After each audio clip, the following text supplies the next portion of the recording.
ನಮಸ್ಕಾರ Karnataka. Hyundai Creta 2019 ಮಾಡಲ್ ಇದು. ನಿನ್ನೆ ಟೋವಿಂಗ್ ಅಲ್ಲಿ ಒಂದು ವೆಹಿಕಲ್ ಫ್ರಂಟ್ ಇಂಪ್ಯಾಕ್ಟ್ ಆಗಿ ರೈಟ್ ಸೈಡ್ ಕಂಪ್ಲೀಟ್ ಡ್ಯಾಮೇಜ್ ಆಗಿದೆ, including chassis, apron, lower arm, suspension kit, engine ಕೂಡ ಡ್ಯಾಮೇಜ್ ಆಗಿದೆ. ಬಟ್ ಟಿಂಕರಿಂಗ್ ವರ್ಕ್ ಎಲ್ಲ ಮುಗಿಸ್ಕೊಂಡು ಫಿಟ್ಟಿಂಗ್ ಮಾಡಿ ಸ್ಟಾರ್ಟ್ ಮಾಡಿದಾಗಲೇ ಗೊತ್ತಾಗುತ್ತೆ ಏನಾದರೂ ಮೆಕ್ಯಾನಿಸಮ್ಗೆ ಪ್ರಾಬ್ಲಮ್ ಆಗಿದೆಯಾ ಅಂತ ಹೇಳಿ. ಬಟ್ ಇನ್ಶೂರೆನ್ಸ್ ಇದು ಇರಲಿಲ್ಲ. ಆಲ್ಮೋಸ್ಟ್ ಇದು ಒಂದು 2.5 lakhs ವರೆಗೂ ಎಸ್ಟಿಮೇಷನ್ ಬರುತ್ತೆ. Bumper, bonnet, chassis, suspension kit, apron work, right side fender. Actually ಹಳೇದು ಅಷ್ಟೇನೆ ಪೇಂಟ್ ಆಗಿದೆ, ಇದು ರೀಪೇಂಟೆಡ್ ಗಾಡಿ. ಇದು almost half body complete paint ಮಾಡಬೇಕಾಗುತ್ತೆ, including a pillar, mirror assembly, flywheel ಕೂಡ ಡ್ಯಾಮೇಜ್ ಆಗಿದೆ. ಗ್ಲಾಸ್, ಕಸ್ಟಮರ್ ಇನ್ಶೂರೆನ್ಸ್ ಕಟ್ಟಿಲ್ಲ, ಲ್ಯಾಪ್ಸ್ ಆದ್ಮೇಲೆ ಆಕ್ಸಿಡೆಂಟ್ ಆಗಿದೆ, ಬಟ್ ಇನ್ಶೂರೆನ್ಸ್ ಕ್ಲೈಮ್ ಆಗೋದಿಲ್ಲ ಅಂತ ಹೇಳಿ ಕ್ಯಾಶ್ ಪೇಮೆಂಟ್ ಮಾಡ್ಕೊಂಡು ಮಾಡ್ತಾ ಇದ್ದಾರೆ.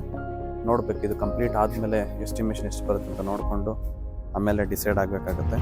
ನಿಮ್ಮೊಂದು ಗಾಡಿನಲ್ಲಿ ಏನೇ ತೊಂದರೆ ಇದ್ರೂ ಕೂಡ ಮೇಜರ್ ವರ್ಕು, ಮೈನರ್ ವರ್ಕ್ ಇದ್ದರೆ ಎನಿ ಟೈಮ್ ಸಾಮ್ಯಾಟಾಗಿ ವಿಸಿಟ್ ಮಾಡ್ಬೋದು.